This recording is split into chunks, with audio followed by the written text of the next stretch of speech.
Hey folks, it's the Poor Sports Seattle podcast. I'm Casey McLean. I'm your host.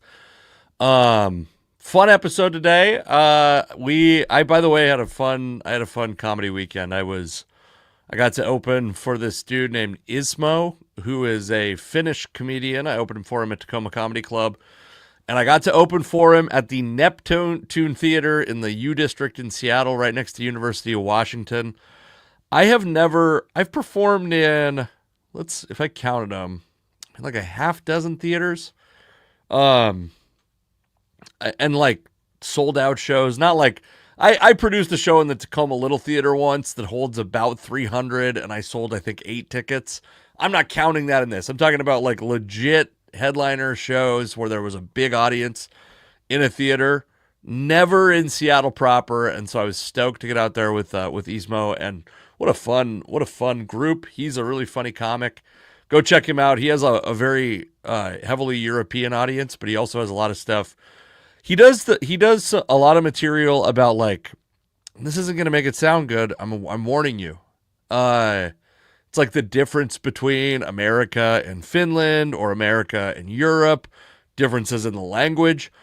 He's the best at it. Whatever you think about that kind of material, he is the best at it. It's like Seinfeld has become kind of a cultural touchstone for like hacky comedy, but Seinfeld was doing that shit before anyone else was. So, go check out Ismo. Really funny and fun crowds. I had a good set at the Neptune Theater. Did not have as good a set the night before at Tacoma Comedy Club. Same comedian that I was opening for, but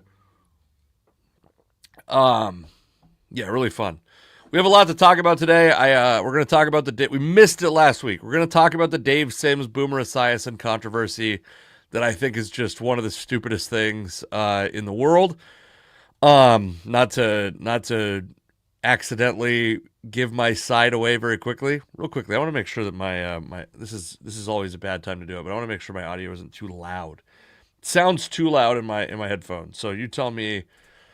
Feel free to tell me if it sounds too loud, and I'm going to adjust it also. We're going to talk about the Mariners, who swept the Padres over the weekend, but have another pitcher injury since the last time I podcasted. We're going to talk about, by the way, the Caleb Williams. There's a book coming out. Seth Wickersham, I believe, is the reporter writing the book, and it's a book about quarterbacks. It's a book I will be pre-ordering that I find very interesting. A lot of interesting stuff about Caleb Williams. I'm going to tell you the stuff that's come out so far. I know it seems like it's a little bit of they're torching the Matt Eberflus, Shane Waldron coaching staff. They absolutely are. I don't think what's coming out looks great for Caleb Williams either, frankly. That might be, though, just I've never really been a fan of Caleb Williams. I would not have wanted the Seahawks to draft him if they had a high pick, and I would have wanted them to draft a quarterback. I was not very high on Caleb Williams and remain pretty skeptical of his ability to become a star quarterback in the NFL. We are going to talk about Pete Rose, his post-mortem finally eligible for the Hall of Fame. Same with Shoeless Joe Jackson, and it sounds like anybody that has a lifetime ban is going to be able to, after their death, be eligible, which we could talk about that. Brock Purdy signed a huge contract. And then there's a certain Seattle athlete has made a YouTube page that I saw that it existed, and I didn't want to watch any of it. We're going to watch it all together. And I went to find it today. First off, couldn't find it right away. Thought maybe I had a fever dream. And then turns out this guy posted a video 4 minutes before I went live. So we're going to watch that in real time. We're going to watch both videos on his channel. But by the way, feel free to comment. I'm happy to respond to anything you like or dislike about what I'm doing.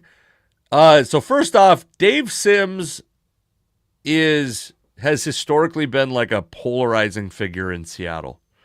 And comment your opinion on Dave Sims, by the way, because I love Dave Sims. But I'd be curious. I've heard the criticisms of him, some of them. I'd be curious if anyone has any. I'm happy to share them if they're unique and interesting.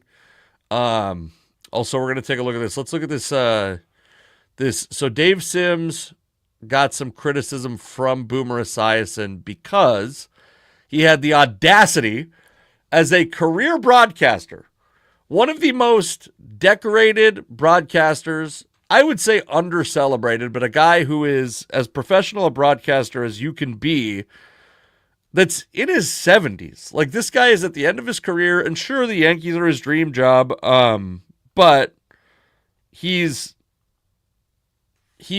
not like a guy who's in his rookie season as a broadcaster, and I want to listen to this. We can listen to this together, this Boomer Esiason controversy. He'll be back. He used to work in Seattle. He didn't do these games this weekend, but I would think he'll be back with Susan. You guys can hear He this, was right? visiting with family in Seattle. That's what somebody told me on X. So they must have talked about it on a broadcast. So get out there a couple days early. Maybe Yeah. Mother's Day weekend. Maybe he wanted to see family. Now I'm kind of wondering, can you hear this? Oh, He's got some family. Got some doubts. We're gonna pause it. I'm gonna reshare it just to be sure, because it is important that you can hear it. Screen. We're gonna share the screen. We did include audio. Okay, thank God. Jesus. All right, we'll start it back over. Sorry, everybody. there. but he was in Seattle for what, 15 years? Yeah. All right. So Maybe their kids live out there and they did you wanted to sign a see. deal to do the Yankees? I don't know. I mean, John Sterling. By the way, I don't think his kids live out there. I don't think he's doing the Hey Now podcast right now. But his kids, he has 2 grown sons. The man's in his 70s. He's got 2 grown sons. Maybe they live out here, maybe they don't. But that's not a reason to. It's not like he's abandoned his young children. Miss any games? Did he?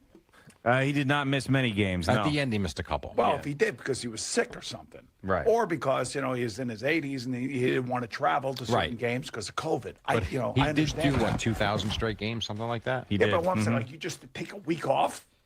No, it wasn't a week. It was a weekend. I'm sorry, I love Dave Sims, but unless there's something major going on that I don't know about, then I'll Shut the fuck up, Boomer. gladly retract the criticism. Otherwise, get your ass in the booth. Yeah, what are you doing? You just took the Yankee job. It's supposed to be the job of your life. Now, do you think that Dave Sims, when he walks in and sees family, goes, "Hey now," to like his Okay, that's pretty fun. nieces and nephews and stuff? It's possible. like, Uncle there's Dave's no here. Hey report- now. There's no reports that anything amiss or anything, right? I don't know. I hope man. not. I don't think Like he so. wasn't feeling well or he got sick or something. You're telling me he went to Seattle to visit family and friends? I'm not telling you. So this is, we don't need to watch the whole thing, but it is kind of funny because Sims did say that he has laryngitis now, which this was not part of the conversation at the time, and now he has laryngitis. He's going to miss even more games. Listen, Boomer Esiason, this kind of shit, this I thought we were done with this. I thought that the last 15 years of American life, we've killed this. Workers don't work completely sick anymore. They get time off now. Dave Sims is a professional broadcaster that works year round.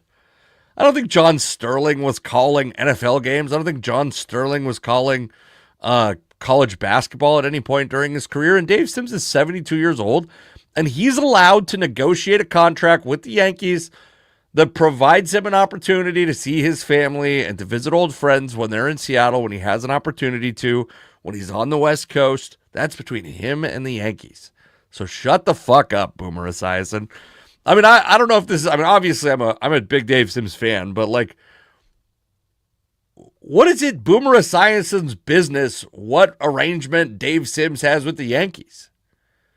You think the Yankees don't know that he's what a dumbass. All right. I don't know if I did get to hear a little bit of Dave Sims in the booth with the Mariners broadcast, and that was pretty cool. I didn't get to watch a ton of I've been so busy with comedy and family stuff. I haven't been able to watch a ton of Mariners games, but the Mariners continue to they come out. What did they come out of the homestand?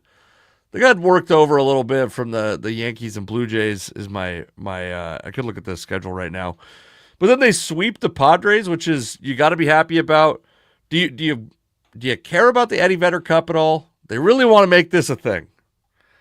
It started as a joke that San Diego was the Mariners' natural rival, and now they're trying to make it a real thing, trying to make the Eddie Vedder Cup a real thing. I did see a very funny tweet about how the Eddie Vedder Cup is two teams fighting over the affection of a guy who grew up a Chicago Cubs fan, which that's funny.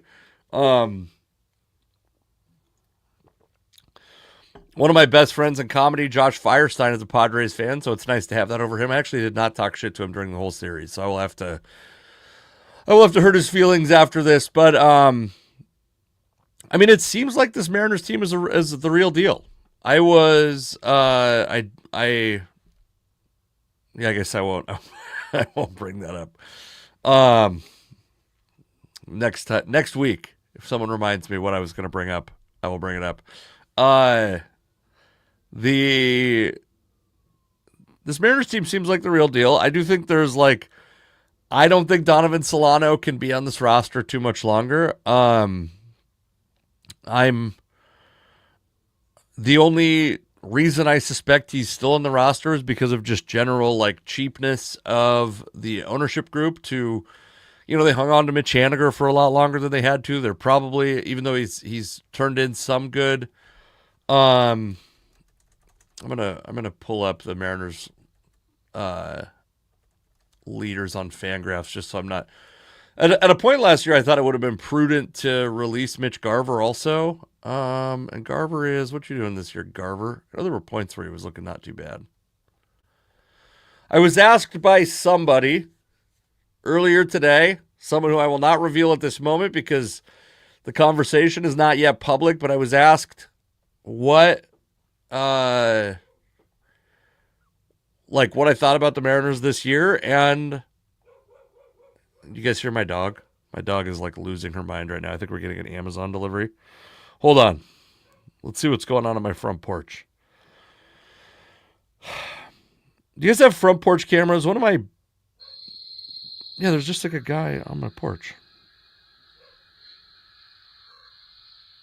See, now listen to the podcast, this fella? Do you wait him out? What do you do? Is he watching my podcast right now? He's looking at his phone. Are one of you sitting out there on my porch watching this podcast on my porch? Hang on. I got to pause the podcast to figure out what this guy's got going on.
These, public utility workers have no respect for podcasts, is what I'm learning.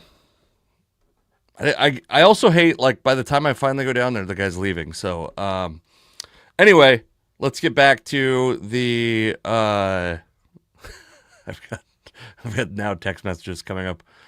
We'll get back to the Mariners. I was checking in on Mitch Garver last week. Yeah, so Garver's sitting at a 98 WRC plus. I would not call it the rebound season that I would have expected. In fact, Mitch Garver might be a guy who's on the verge of off the roster here pretty soon. 98 WRC plus, pretty high walk rate. That's good, but not hitting for a ton of power at this point. Yeah, 057 isolated power, really bad. if they had a better backup catcher option, if they had another backup catcher option, like a legit backup catcher option, I would think that there'd be some push to get Garver off the roster, because how many DHs can a team have? Jorge Polanco, Rowdy Tellez, Randy Arozarena is a left fielder that's masquerading as a left fielder, but is really probably should be the team's DH. There's a lot of DHs on this roster. All I can think about is how annoyed I am that I'm going to have to try to edit out this stupid pause. Do I just leave the pause in? Do I make the people who watch this later suffer the same way the live viewers did? Do I start the whole thing over again? I'm not doing that. I'm not doing that for sure. It's funny every year, every time there's a team that has like extended health in their pitching staff, and they rightfully, they get examined for like, what are they doing differently? What are they doing to measure health, to prevent injuries, to build up strength, to build up endurance? And there was so much talk about the Mariners doing these grip strength tests and all this stuff that was like supposed to be to prevent injuries. By the way, maybe some of that's what's happening. Maybe the Mariners, just because the Mariners have 3 of their 5 starting pitchers on the IL, part of what they've suggested, or what has been suggested that they've discovered, is these like kind of precursors to injuries. Like if your grip strength gets weaker, you might be more prone to an injury. And maybe these are preventative trips to the IL. Maybe that's what we're seeing. But can you sustain success with 60% of your pitching staff on the IL, Luis Castillo having reduced production, and Brian Wu doing it with smoke and mirrors? I don't know. I don't think so. I don't think for very long. I mean, if there was an area that I think the Mariners can manufacture depth, it certainly is the pitching staff. It's certainly their ability to take a pitcher, whether it's a reliever or a starter, and have him become a productive guy who can give you meaningful innings over the course of a season in that ballpark. I think that's not that hard to come by. And it's part of the reason, by the way, why I think that the team has to focus on developing the prospects they have and also just keep drafting offensive players.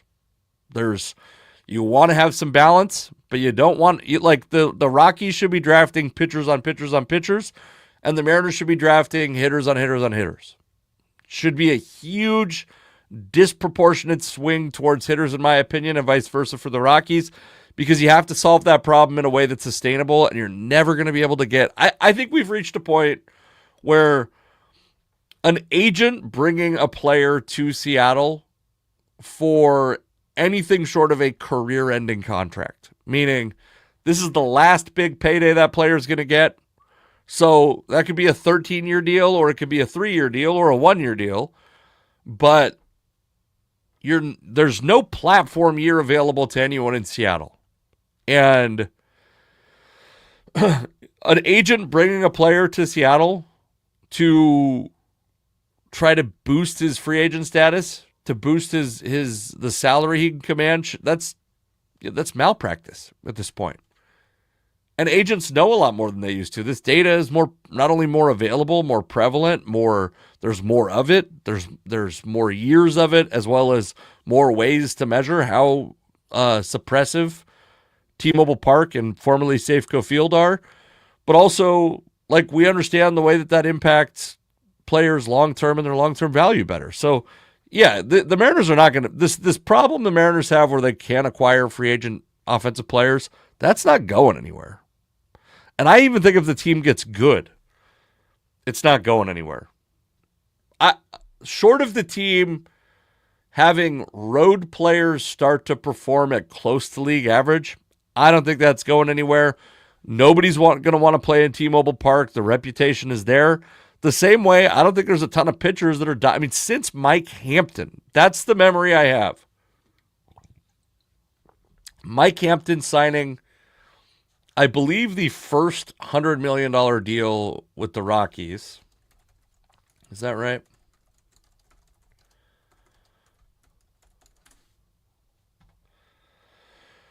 I think it was the first $100 million deal for a pitcher. Is that right? It was an 8-year deal, $121 million, signed in the year 2000. I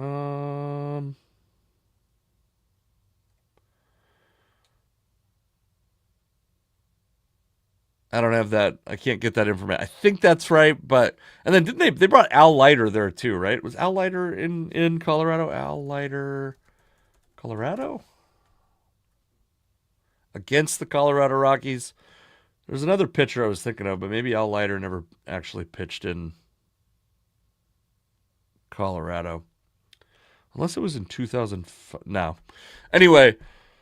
That's the point. Is we're going back to the year 2000 is the last time I believe the Rockies made a big splash on a guy in the prime of his career, and it's just not going to happen. No self-respecting sports agent or player would opt into pitching in Coors Field, opt into hitting in T-Mobile Park.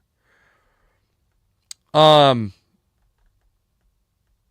I do think the team can certainly manufacture pitchers. They did it with Paul Sewald. They did it with Andres Munoz. These are relievers, but to a degree, they've done it with a handful of starting pitchers also. And I think that, some of the early returns on Emerson Hancock and Logan Evans this year haven't been great, and the other Luis Castillo wasn't great. But it's not that hard to get a guy to come to Seattle and put up decent counting stats. So while I do think it's worrisome, and this certainly punctuates the point last year that the Mariners should have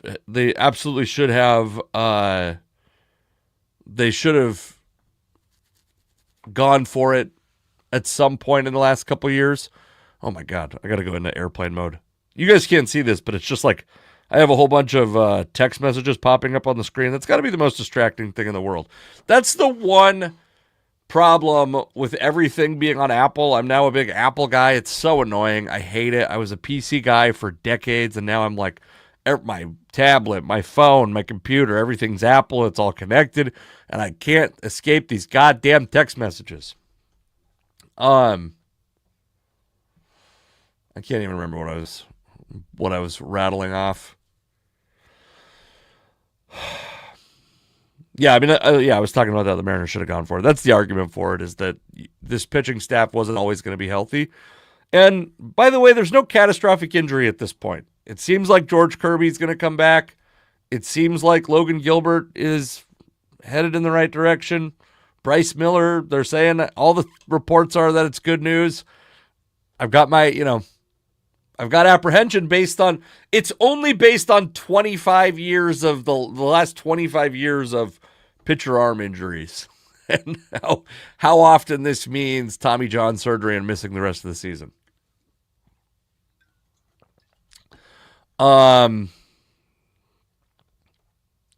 There's a couple, so I guess we have like 3 more stories before we get to the hot YouTube channel. Some of them are, they're like tangentially Seattle related or not Seattle related at all. First one is Brock Purdy signed an extension with the San Francisco 49ers. 5 years, $265 million, $180 million guaranteed. And I'm going to make a comparison for Purdy that it's probably not fair on either side. If Purdy is Drew Brees, this is a good deal.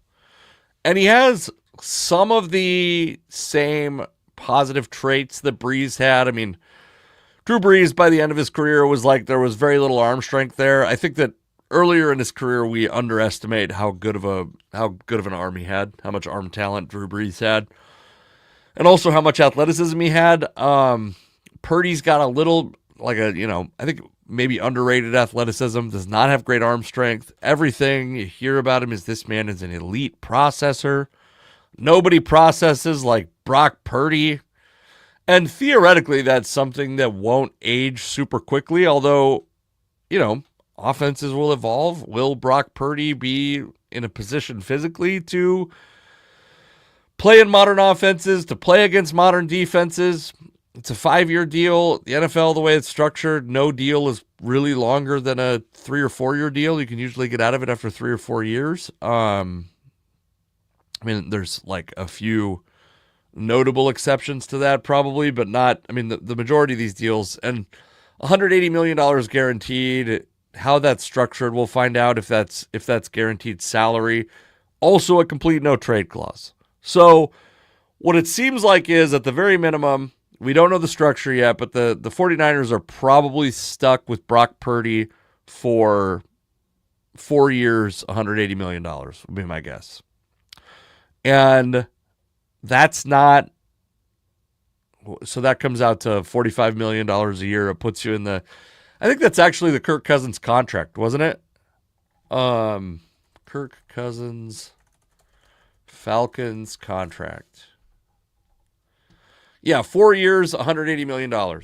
So if you put it in that context, it's not as bad as it seems, the $53 million a year average. But what I do think Brock Purdy signing for that amount of money does is give you some perspective on what the Seahawks have done this offseason and how they've handled the quarterback position since John Schneider took over. And while I've been as frustrated as anyone that they didn't draft quarterbacks over the years and they had no obvious succession plan for Russell Wilson, although they did have a better succession plan than I think about any of us thought. But the fact that they had no young succession plan for Russell Wilson, I was critical of all that stuff too. But so now, this year they've saved money on Geno Smith. They've acquired draft picks for Geno Smith. I guess I'm going to be putting some money on the Seahawks wherever will take my money, pretty much, because the projections seem remarkably low. Am I the only one that thinks Sam Darnold is like roughly the same caliber of quarterback as Geno Smith? How is the league and it's not, by the way, I think if you look at last year's numbers, Sam Darnold's significantly better. But I think that it's like a sign of maturity that the league views Geno Smith somehow as better than Sam Darnold is, I think, a sign of maturity for the league. But because they're looking past these, stats that are a little bit out of both Darnold and Geno's control. But is the difference so stark? There's the over-under is like 7.5 wins for the Seahawks. That's great. I mean, I'm taking the over on that for sure. And I mean, Darnold at the mid-30s salary, I'm excited about. By the way, if you're the Raiders, to give up a third-round pick and get your guy for, not that much more than Sam Darnold got. I mean, significantly less than Brock Purdy got. That's pretty exciting for them too. Like, these are two teams that have, depending on what you think of Brock Purdy, unless you think Brock Purdy is a top 5 quarterback, I'm pretty happy if I'm the Seahawks or if I'm a Seahawks or a Raiders fan with what my team did at the quarterback position in the offseason compared to signing Brock Purdy to a $265 million extension. All right, we're running out of topics. It's going to be a short one, I think, because I got no momentum. So some excerpts got released from a book about NFL quarterbacks. And one of the quarterbacks that's referenced a lot in the book, it appears. The book, by the way, is called American Kings, a biography of the quarterback by Seth Wickersham. And there's been some excerpts released from it. And I mean, they allude to a couple different things. One is Caleb Williams' dad did not want him to play in Chicago, and it sounds like the Bears were dead set on drafting him no matter what. Caleb Williams also, here's a quote: "The rookie cap is just unconstitutional," Carl Williams told Wickersham, later adding that the CBA is the worst piece of shit I've ever read. It's the worst in sports history. It does blow my mind how little leverage the NFL Players Association has compared to the other leagues. So Caleb Williams wanted to go to the Vikings, he said, which would have been, he got J.J. McCarthy got drafted 9th overall, I think. And then also, I'm going to pull up the stuff about Waldron because it was, so Caleb Williams said of Chicago and of Shane Waldron, he said, do I want to go there? I don't think I can do it with Shane Waldron or with Waldron. And this is coming, of course, on the heels of Jackson Smith and Jigba famously in an interview being asked about Shane Waldron and saying basically good luck with that. Good luck to Roma Dunze and to Caleb Williams with Shane Waldron in Chicago, which, history's been pretty kind to that take. Waldron has not come out of the last couple off seasons looking great. And then let's see, I think there was one other. Hold on. Jesus. Okay. So the other part of the book, so I'm going to read this quote from this ESPN article about the book. At times, Williams said he would watch film alone with no instructions or guidance from the coach. No one tells me what to watch, Caleb Williams told his dad. I just turn it on. Caleb Williams mostly played well as a rookie, despite coaching instability.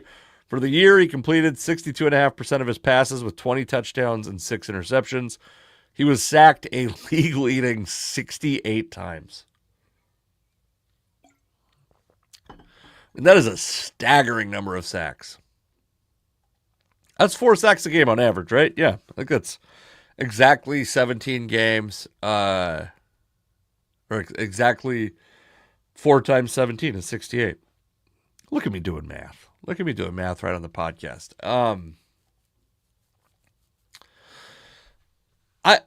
I don't think any of this stuff, this feeds into my idea of my reason that I think that Caleb Williams will not succeed in the NFL has nothing to do with his physical ability.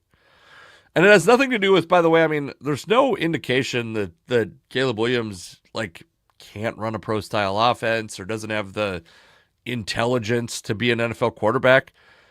But it's really difficult to be a quality NFL quarterback while being a distraction, doing distracting things.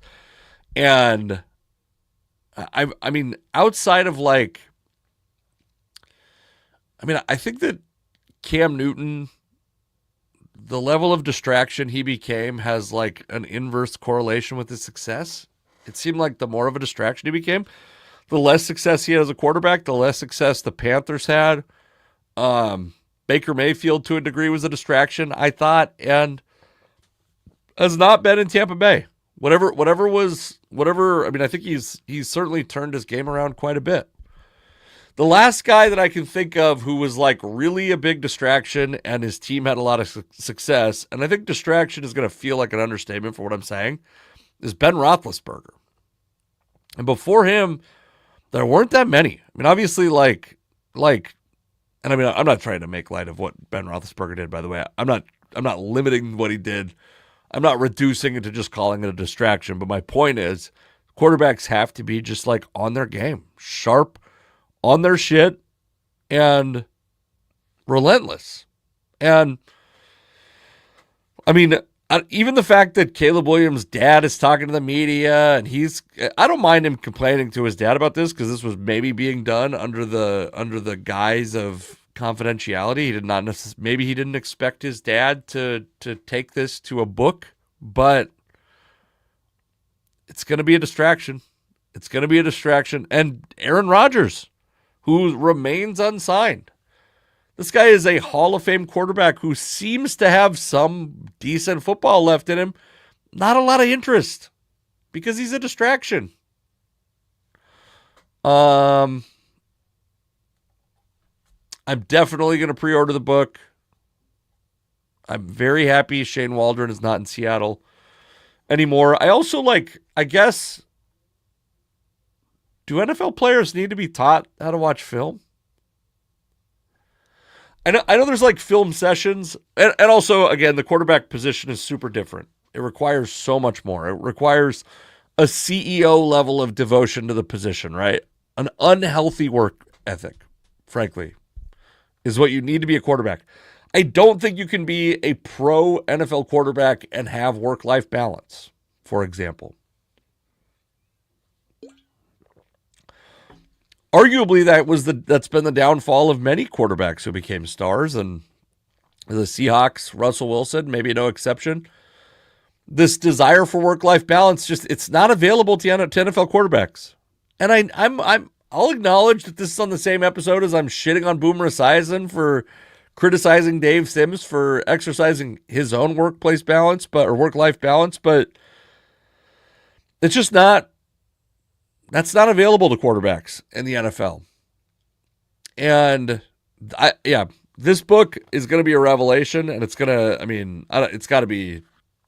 It seems like it's going to be the end of Shane Waldron's, head coaching prospects for sure. Not that there were a ton of teams who were beating down the door of a twice failed offensive coordinator. And especially a guy like even getting the job in Seattle was a lot of people thought was like kind of early to get a job of that magnitude. But Matt Eberflus, where did Eberflus end up? Matt Eberflus. I also, by the way, I remember. Oh, he's the defensive coordinator for the Cowboys. Okay. I remember watching Hard Knocks and just like I've tried to figure out a way to like say this gently because I don't know if it's probably not the most evolved opinion I have in the world. But when Caleb Williams sat down with a purse to talk to Matt Eberflus on there, I was like, oh, this is like Tom Landry didn't have to deal with this shit. Sean Payton didn't have to deal with this shit. Nick Sirianni doesn't have to deal with this shit. There's obviously Bill Belichick. Actually, I think to a degree, Bill Belichick, this was kind of the rub with Tom Brady, right? Is he started to want these like new agey things that kind of conflicted with the all for one and one for all team mentality, and he wanted these like new agey dietitian and a different fitness program than everyone and that started to become the. Oh, by the way, the Pivot podcast, which I've talked about on here before, which I'll say has one of my favorite Ken Griffey Jr. interviews I've ever seen, is on the Pivot podcast. They just had Bill Belichick on. He talks about his girlfriend. He talks about his new book and his relationship with Tom Brady, and really, really good interview. One of the few examples, in my opinion, I think the Pivot podcast is one of the few examples of athlete-made media, which we're going to still watch the thing that I said. It's one of the few examples of athlete-made media that like is really adding depth and texture to the drama, the narrative, and the history of football. I don't know if it's not like the Pivot podcast is going to be in some sports encyclopedia, like quoted in a sports encyclopedia in some years, but really interesting, deep, and meaningful interview. Bill Belichick and just three football dogs, Ryan Clark, Channing Crowder, and Fred Taylor. Taylor played for Belichick, which was kind of a cool perspective, and Crowder got recruited by him multiple times, I believe, during his career to play for the Patriots, and never ended up playing for the Patriots. But the last thing before we get to our Seattle Athlete YouTube page. So Pete Rose is posthumously unbanned. His lifetime ban has ended because his lifetime has ended. It's kind of the argument that Rob Manfred is making, and people have some reactions to this. some of them are about like that Pete Rose has other infractions, not just gambling on baseball, but like admitted to having a relationship with an underage girl. I think in court, and then also like there's like an interview that was on the documentary that came out somewhat recently. I do kind of think this is the best way to handle, and I hope that it's how some of these guys. Alex Rodriguez belongs in the Hall of Fame. Roger Clemens, Mark McGwire, Sammy Sosa. These guys belong in the Hall of Fame. And by the way, these guys were never banned for life. They never gambled on baseball, as far as we know. They did gain an unfair advantage, for sure, in the steroid era. But so did a lot of people. So did a lot of people who were going to slip through the cracks because they weren't as high profile. I mean, I go back to this. Ken Caminetti said 75, like God, Ken Caminetti said it, and I want to say like 2001, maybe 2000. Caminetti steroids. Ken Caminetti steroids. He said, what did you say? He used steroids, but he said that, was it 75%?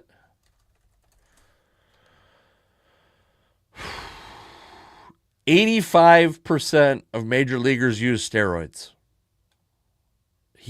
Ken Caminetti estimated that 85% of Major League Baseball players used steroids or were using steroids. This is May 31st, 2001.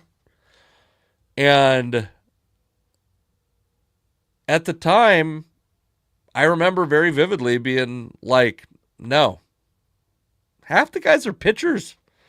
Pitchers don't use steroids. Pitchers don't need to lift weights and use steroids.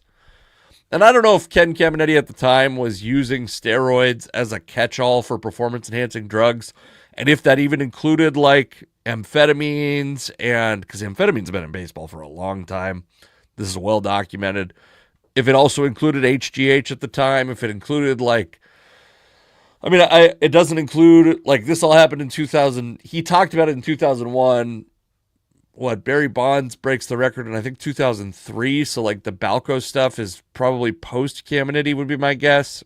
But are steroids a generic term for all performance-enhancing drugs to him? But at the time, I remember just being like, no, there's no way. Major league pitchers do not use steroids. They want flexibility, not bulk. Why did my voice crack there? I mean, that turned out to be wrong. Major league pitchers are just as likely to test positive as major league hitters, I think, or pretty close to it. And then I'm like, not second baseman, not shortstops, not center fielders. Well, again, wrong. Yeah, it's probably 85% of, and so you think it's just the 15, like the guys who've been inducted into the Hall of Fame post 2001, you just happen to exactly guess right on the 15% that weren't using steroids? No, of course, many of the guys probably just never tested positive and also never had the like massive muscle gains that made it very obvious something was going on, like Mark McGwire, like Sammy Sosa. They just kind of enhanced the ends of their careers. Rafael Palmeiro. Rafael Palmeiro like famously testified in front of Congress and looks like a dumbass. But first off, Palmeiro probably belongs in the Hall of Fame. But also, he didn't have a career where he ended up, he wasn't hitting 60 home runs a year. What did Rafael Palmeiro is one of those guys. I mean, maybe it's no coincidence that it's another steroid user that I'm going to talk about, but he has a Manny Ramirez-like dominance where I think it gets forgotten just how dominant he was because he was not the most dominant guy. So Palmeiro never hit 50 home runs, but as a 36-year-old, he hit, so goddamn, 33, 34, 35, 36, 37, 38 years old. Palmeiro hits, well, fuck, 32. He had 38 home runs. 43, 47, 39, 47, 43, 38. This is after never hitting 40, never hitting. He had 30 once as a 28-year-old in Texas in 1993, then 23 the next year, and then 39, 39, 30. I mean, it's nearly or over 40 home runs a year for a ton of years straight in his 30s and late 40s. But a guy who, these aren't the same gaudy numbers. He ends up with 569 home runs. That's very good. That's definitely Hall of Fame caliber, but it's not at the level of outrage, the level of complete domination of McGuire and Sosa. Anyways, I think this might be an elegant way to deal with it. Although my advocacy would be for, what are you just going to do? Spend a decade not inducting players into the Hall of Fame? The committee that elects these guys is going to eventually have to make a decision on this, I think. I also wonder, I think Pete Rose is going to have almost a harder time without him there to be charismatic and sympathetic for his case, but we'll see. The off-the-field stuff's really bad. Shoeless Joe Jackson at this point, yeah, I mean, let the guy in, but who cares? It's like 80 years ago or 100 years ago. It's over 100 years ago. Yeah, I'm sure he's got some relatives that are going to care, but like, Pete Rose was alive a year ago, wasn't he? He hasn't been dead for a year, has he? Pete Rose death. What day? Yeah, September 30th. It was 8 months ago he was alive. That's it, right? That's all the topics. Before we get into, I was just on YouTube enjoying myself. No agenda. And I came across the YouTube page of one Kenneth Walker III.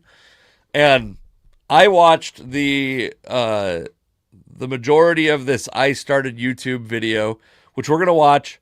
We're going to watch together, you and I, this I Started photography video, because that's actually really cool. I love it when athletes get into stuff like this, get into photography, because it's interesting to see just like how talented these dudes are away from. I remember hearing DK Metcalf talk about how he wants to open a restaurant and be a chef when he's done playing football. And I'm like, I want to try DK Metcalf's restaurant. I would love to see what this dude can cook. I mean, mostly it seems like it's candy based on his diet that he's talked about. Let's watch this first. Another thing that's cool, by the way, Kenneth Walker is a second-round pick running back, but does have footage, because we live in the era that we do have footage of him getting drafted that is going to be on here.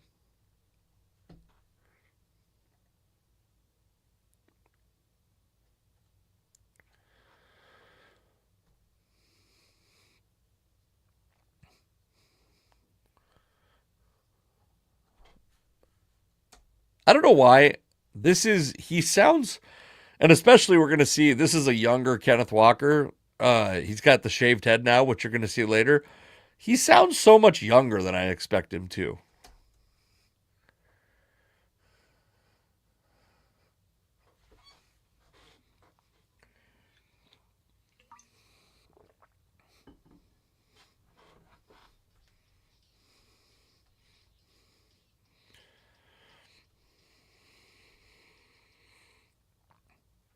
Yeah, see, he sounds a little bit older here, but also like looks significantly older. It's the shaved head that does it, but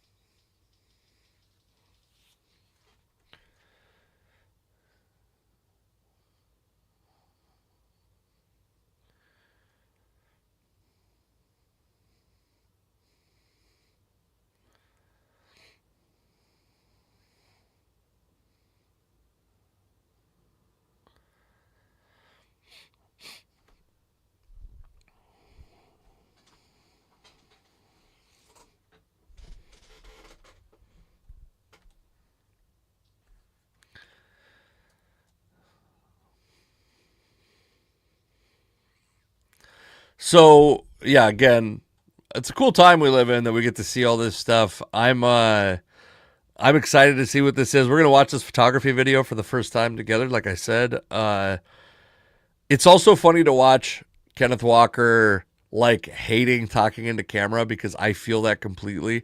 That's the one thing about doing this live is it gives me the opportunity to never have to watch it after this. Goes out live, I'll download it, put it up on Spotify. I don't have to watch it. I don't have to microanalyze all the stupid shit I said. The fact that I allowed a guy at my door to make me pause the podcast for 2 minutes with dead air. No plan for that situation. Talking into camera's tough, man. I'm not great at it. I'm having a hard time making eye contact with myself right now on this camera. So watching him struggle with the way he was going to introduce his channel, very humanizing, very funny, very fun. Let's watch this. Let's real quickly watch this, and then we'll go. Let's watch this this photography one real quick. Hold on. Oh, this logo, which this is probably obvious to everyone, is his dog Thanos. Yeah, I guess like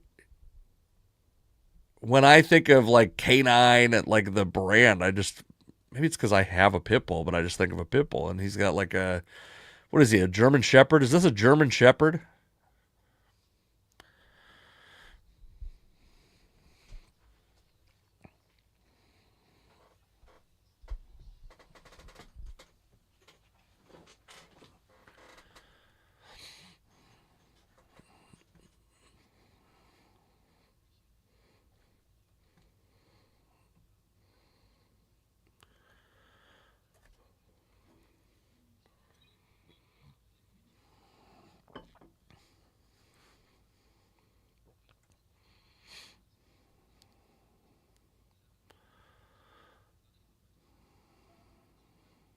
How do you go this long in the Seattle area without getting on a ferry? And what, by the way, also it's funny, I have the Kenneth Walker, one eye short. What a great like first. Seattle is really beautiful. To be able to, what a beautiful setting to take a photo in.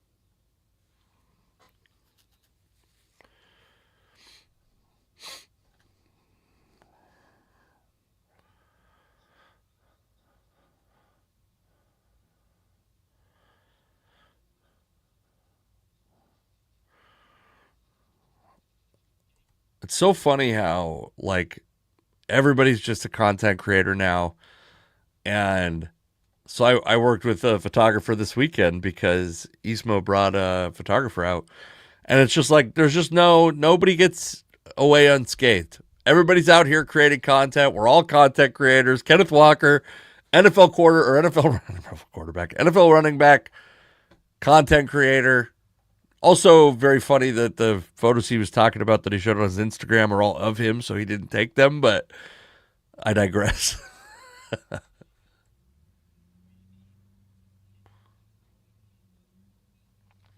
Ooh, walking onto the ferry. That's a great way to get on the first time.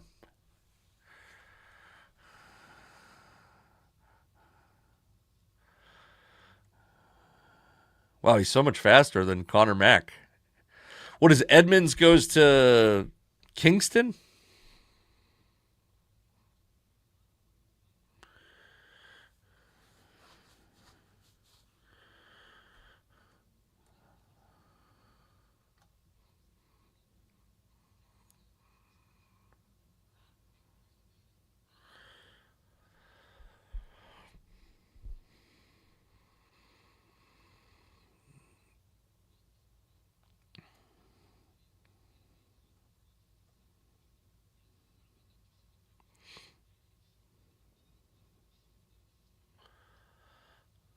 Oh, don't make that mistake. I grew up going on the ferries a lot, and don't make the mistake of eating that food. It's no good. The one thing I would like about taking a ferry every day if I had to, which I do not, is just having a beer on a ferry. Having a beer and looking at the water is like one of the greatest joys. If Kenneth Walker drinks a beer here, I'm going to advocate for the Seahawks to re-sign Kenneth Walker. Yeah, this is cool. I'm enjoying this. Genuinely, not ironically. I was expecting to enjoy it ironically.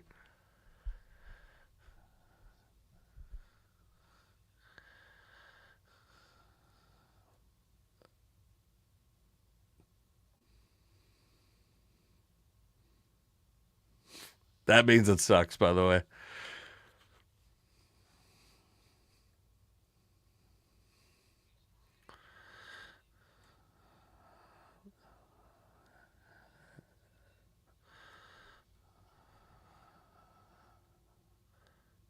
All right. So, I mean, fun. I'm excited to watch it. I don't understand. It kind of reminds me of when Mike Robinson had his channel for a little while. I was like the most loyal Real Rob Report viewer in the world. I was ready to think this kind of sucked, and what an endearing YouTube channel, and yeah, it'll be fun to watch. In fact, you know what would be kind of cool is to get some donated photography for good causes from Kenneth Walker. That'd be nice.